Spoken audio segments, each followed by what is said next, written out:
We know our atmosphere has changed many times over the history of the planet. In fact, before there was life on Earth, there wasn't very much oxygen, for example, in our atmosphere. And then in the past 100 years with the industrial age, we've seen a huge spike in particularly gases that have carbon in them. Anyone want to venture a guess about why we have a lot more gases with carbon in the atmosphere? Internal combustion engine. Internal combustion engine, that's right. The carbon-based emissions, methane, carbon dioxide, carbon monoxide, are all greenhouse gases, and those have been released into the atmosphere. So the evidence is pretty clear that human activities have been responsible for the most recent changes that we're seeing in the atmosphere. But we do know also that just like soil is dynamic, our atmosphere is dynamic.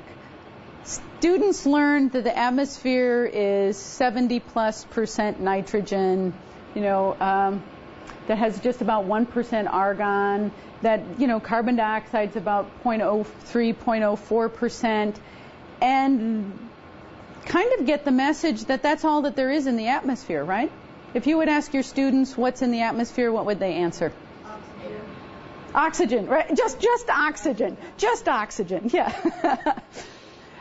But really, there are thousands of chemical compounds in the atmosphere.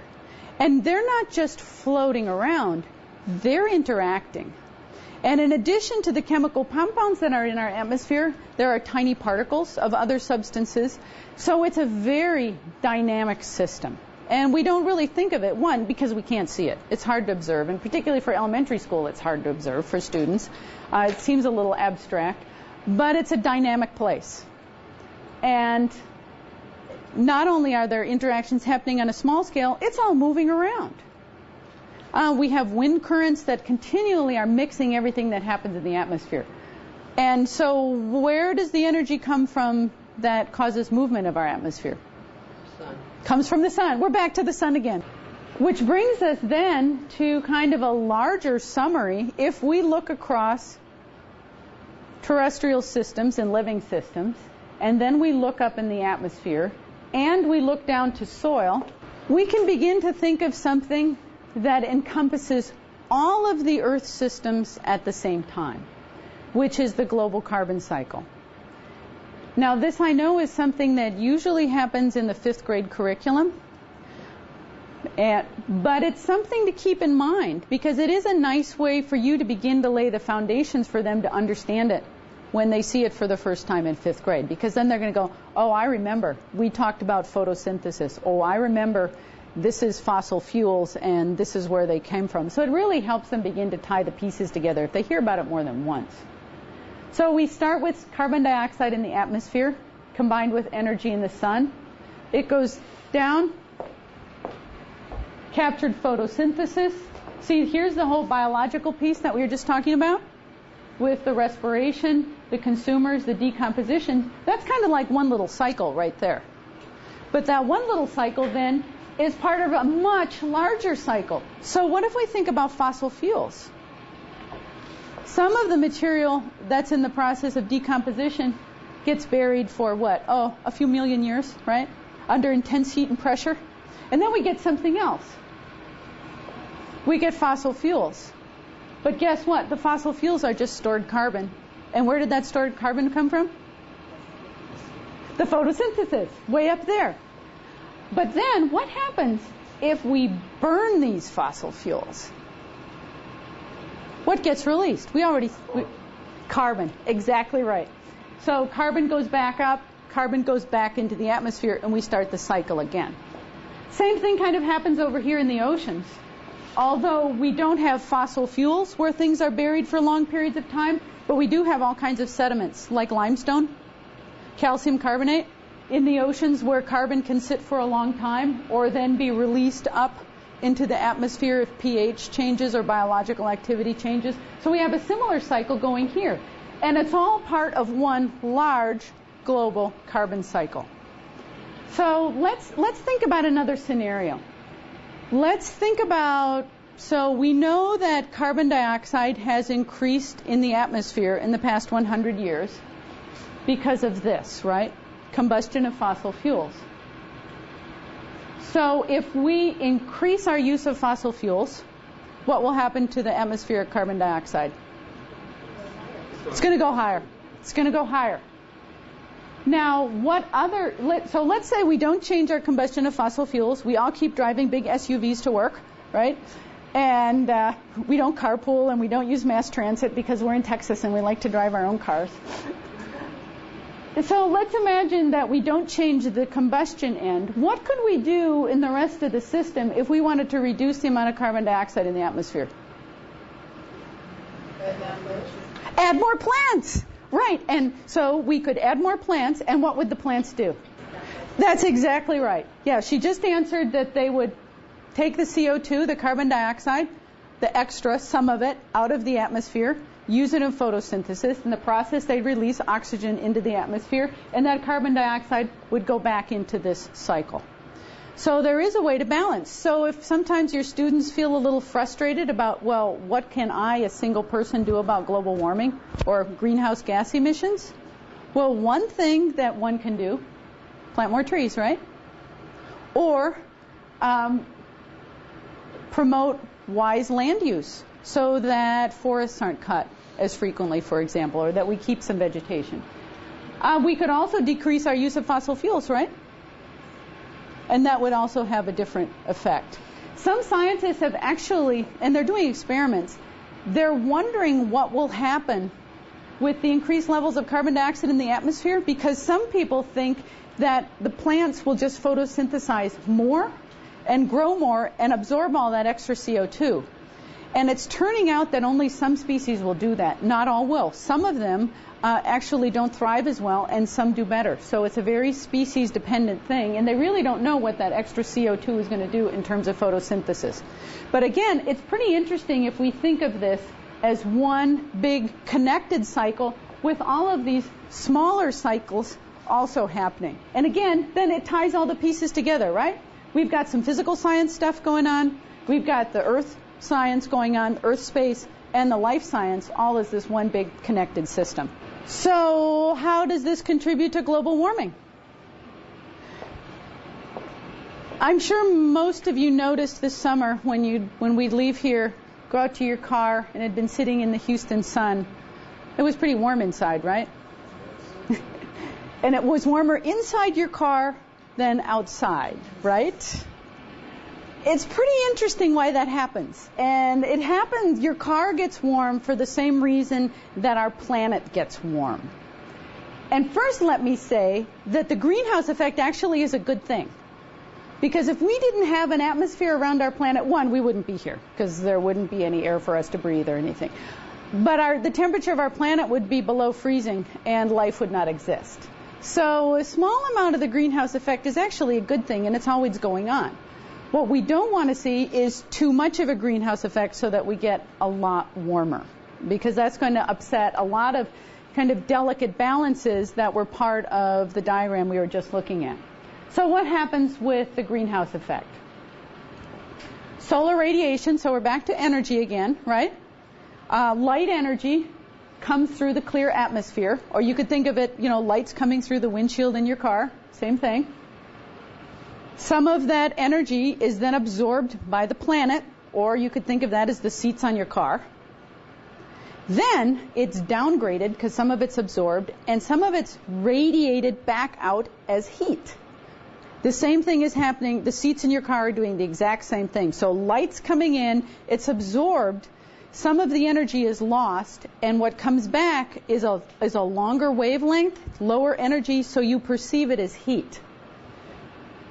That's reflected back out. But guess what?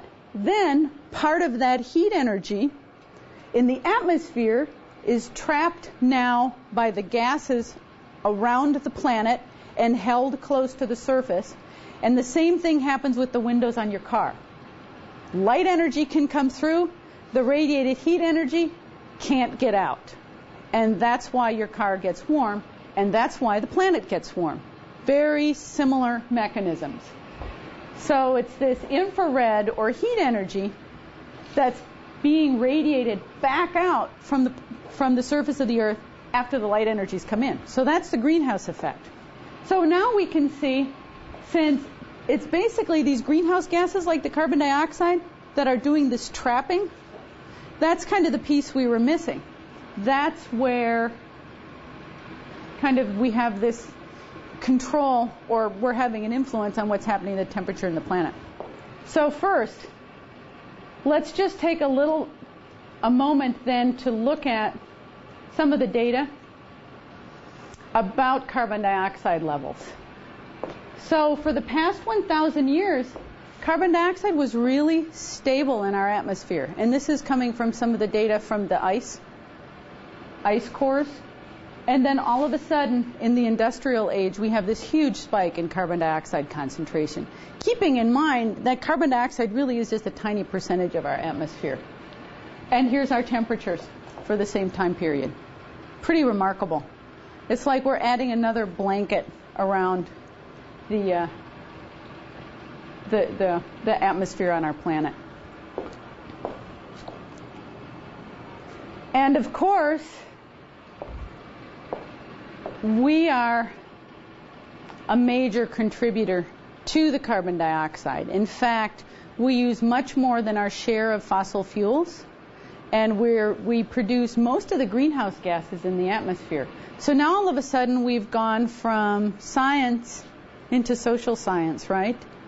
Into thinking about what is our role in the world community or the world ecosystem. Just imagine, each one of us is responsible for 15 tons of carbon dioxide going into the atmosphere. So what are the implications for this for the developing world? Everyone in the world aspires to live like we do, right? To have central air conditioning, central heat, we drive our cars to work. It's pretty comfortable how we live if we think about it compared to most other people. We always think that in other countries, if they work as hard as we do, that they could have our standard of living, right? And that's what they aspire to. But guess what? If everyone on the planet lived the same way we do and used energy the same way we do, we'd need the resources of 7 planet Earths. It's not possible. We cannot sustain the current world population with the standard of living that we enjoy here for everyone without making serious changes in how we use energy and how we use resources. So that's something to think about, because I think about, well, how would I feel if I'm living in one of the countries where we're just trying to begin to establish a different way of living, and we're trying to improve health care and improve transportation and improve nutrition, but that it won't ever be possible for me to achieve a standard of living that some countries have because there aren't enough resources anymore. An interesting question for you to think about with your students, perhaps. So here we are at the rainforest, what used to be the rainforest. One of the major contributors to carbon dioxide in the atmosphere, of course, is burning. And we still are burning rainforest at a huge rate. It's pumping a lot of carbon dioxide into the atmosphere. And do you know what much of that rainforest is being burned for? It's not being burned for fuel because they're just lighting it. They go in, they log the valuable timber, and they burn the rest of the land. It deposits ash on the soil, which makes it for 1 or 2 years quite fertile, and they plant pasture or they plant food crops. But when they plant pasture, what are they growing on that land? Beef cattle. So we're losing our rainforests so that we can produce more beef, and we'd already just looked at the fact that beef is not a very efficient food source, right? So again, it all kind of ties together as part of one big story. So and we also know, if we think about how ecosystems regenerate, this is an incredibly complex ecosystem. Most species are not repeated at very close intervals across. It's an incredibly diverse system. In other words, we might have a tree of, unlike our forests, because we have pine forests here, right? You can go to East Texas and it's a pine forest, right? It's mostly the same species It's easier to recreate an ecosystem like that than this one, where you have perhaps 50 to 100 different species of trees growing within an area. It's harder to reproduce that and duplicate it. It's harder to get it back. And so when it's burned and it's a large tract that is burned, that ecosystem is gone. But not only is the ecosystem gone, we've lost what is known as a carbon sink. A sink is something that pulls the carbon out. And then a source is something that puts the carbon back out. So it's a double whammy, right? We've just burned the forest, we released all of that carbon dioxide back into the atmosphere, and we've eliminated something that has the potential to pull carbon out. So it's a double whammy, if we want to think about it that way. And again, it's to promote production of a food source that might not be the best use of all of the resources on our planet to feed everyone, because it's not very efficient. So again, all part of the same story.